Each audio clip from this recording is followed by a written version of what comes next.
Qu'est-ce qu'on dit? Je suis content. Parce que j'aimerais être là-bas en Haïti. Mais gloire à Dieu, je suis content, je suis dans la maison du Seigneur. Amen. C'est la meilleure place. Dimanche dernier, j'étais vraiment... C'est comme si ma tête tournait comme ça. Parce que j'étais couché et puis j'étais pas à l'assemblée. Parce que je dois être à l'assemblée à chaque fois qu'il y a un culte. Amen. Comme si dimanche, j'étais rétrogradé.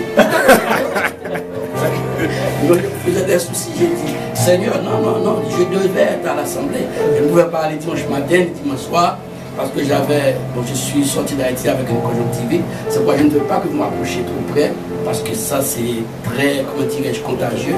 Je pensais que c'était pour les autres, je ne pensais pas que c'était pour moi. Mon fils l'a eu, ma femme l'a eu, mais je ne pensais pas que c'était pour moi.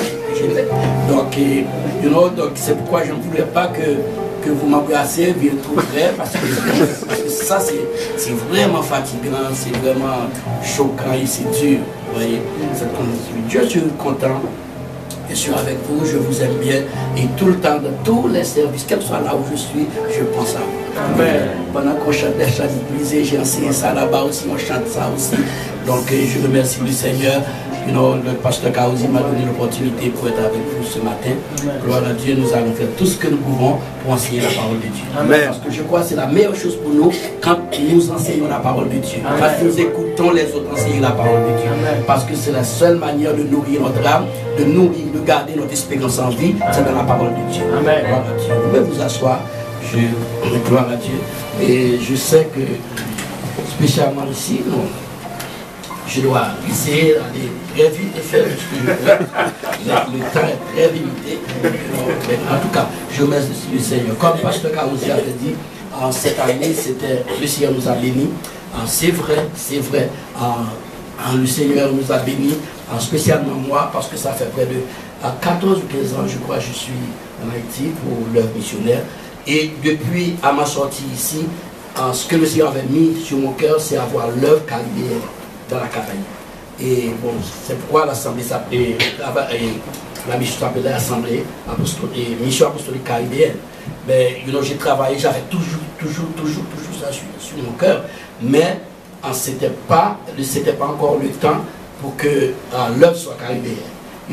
Donc, mais cette année, gloire à Dieu, je peux dire l'œuvre commence à être caribéenne parce que nous avons une œuvre en République dominicaine, nous avons 5 assemblées en République dominicaine, et le 24 janvier, s'il fait très froid ici, vous avez besoin d'une place pour aller en vacances. Nous avons une grande convention en République dominicaine et nous aurons près de 10 assemblées avec nous. Et nous remercions le Seigneur, nous allons avoir des pasteurs qui vont venir des États-Unis pour prêcher pour nous. Et moi, je serai obligé de traduire ça en espagnol. Parce que c'est vrai, je peux un peu prêcher en espagnol, mais traduire en espagnol, je ne l'ai jamais fait. Donc, et les frères qui sont là, ils ne parlent pas anglais. Et les pasteurs qui vont venir, ils sont des Américains. Donc là, je suis le seul, voyez, au milieu du jeu, donc je ne sais pas. Donc je vous demande de prier pour moi. Parce que vraiment, les gens s'attendaient ça. Donc, et je crois, le 24 janvier, Dieu voulant, nous aurons du 24 au 28 janvier, et nous aurons cette convention. Et le Seigneur a permis aussi que nous avons l'assemblée en Guadeloupe. J'ai été en Guadeloupe au mois de novembre. J'ai passé une semaine, nous avons enseigné. J'ai baptisé quelqu'un au nom du Seigneur Jésus-Christ en Guadeloupe. Nous avons beaucoup de gens dominicains qui vont être baptisés dans la Convention nationale, notre première Convention nationale dominicaine. Donc je dis merci au Seigneur parce qu'il a, cette année, l'œuvre est vraiment caribéenne. Donc les gens de la Guadeloupe vont aller en République dominicaine, les gens d'Haïti vont aller en République dominicaine dans la convention. Et au mois de mars, nous aurons notre convention nationale en Haïti. Les gens de la République dominicaine vont venir, les gens de la Guadeloupe vont venir. Donc c'est vraiment extraordinaire. Je dis merci au Seigneur. Je crois que le Seigneur va envoyer plus d'ouvriers. Le Seigneur va envoyer plus d'ouvriers afin que je ne serai pas obligé tout le temps d'être dans l'avion, sauter dans l'avion pour aller en Guadeloupe, sauter dans la République dominicaine. Je suis partout. Donc je sais, j'ai prié le Seigneur qu'il y a des gens qui vont avoir sur le cœur pour faire l'œuvre du Seigneur, parce que nous aimons avoir une assemblée apostolique dans toutes les îles de la Caraïbe. Parce que je crois, si le Seigneur nous a permis de connaître la vérité, c'est pour partager la vérité avec les autres. Voilà Dieu. Donc je suis vraiment content aussi pour l'œuvre ici, pour cette œuvre qui avait commencé cette année, je crois. Cette année. Donc c'est vraiment le Seigneur a béni. Laissons-nous dire Alléluia. Alléluia. Alléluia. Alléluia. Voilà Dieu, je suis content de voir tout le monde, sœur Kauzi, frère Yannick, frère Moutombo. Gloire à Dieu, tous les bien-aimés. Je prie souvent pour vous, je prie à chaque service, quel que soit là où je suis, je parle de l'œuvre ici. Gloire à Dieu.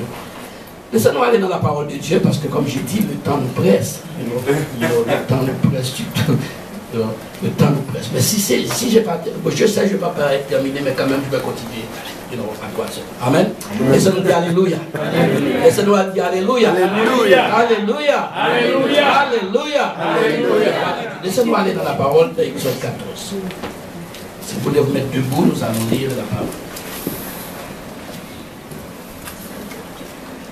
Exode chapitre 14. Nous allons lire du verset 10.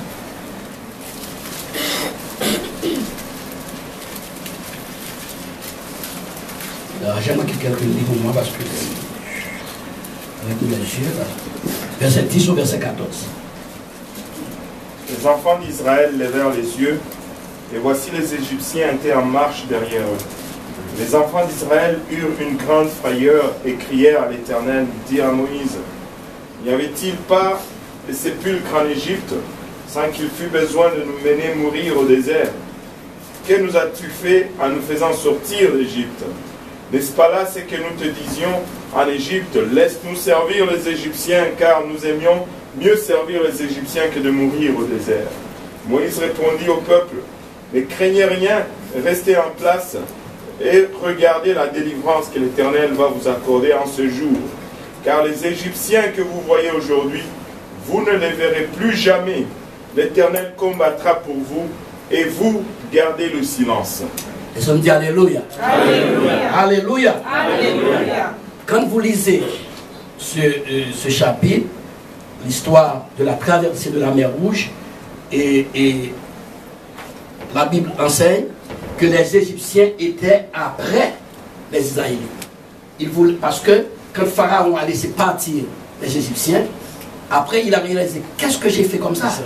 Parce que qui vont nous continuer à nous donner les briques à construire nos maisons? Donc Pharaon était parti après les Israélites pour les rattraper et les retourner dans l'esclavage. Mais l'Éternel a dit à Moïse, dis au peuple, ces Égyptiens, vous les verrez jamais plus. Vous pouvez vous asseoir. Ce que j'aimerais enseigner, et je crois, pendant des années, et même des siècles, et les gens ont parlé d'un seul côté. Ils ont vu la parole de Dieu d'un seul angle. Parce que les gens parlent du salut juste un seul angle. Voyez? Ils ont vu le côté, la grâce de Dieu. Voyez? La grâce de Dieu. Mais je crois, frères et sœurs, si le Seigneur est venu sur la terre, il était venu pour sauver, pour laver et purifier l'humanité. Amen. Là, je crois que tout le monde est d'accord avec moi. Laissez-nous dire Alléluia. Alléluia. Laissez-nous dire Alléluia. Alléluia. Quand nous venons de lire dans Exode, la Bible dit, les Égyptiens qui étaient après les Israélites, ils ne le verront jamais plus. Et quand Israël a traversé la mer Rouge, ces Égyptiens essayaient aussi de suivre les Israélites. Ils étaient tous submergés dans la mer. Amen. Ils étaient tous morts. Et c'est pourquoi la Bible enseigne, voyez, quand les Israélites ont fini de traverser la mer Rouge, Marie a pris son tambourin, elle a commencé à danser, à chanter, à louer l'Éternel. Voyez, l'Éternel a englouti dans la mer les Égyptiens avec leurs chars, leurs cavaleries et leurs chevaux.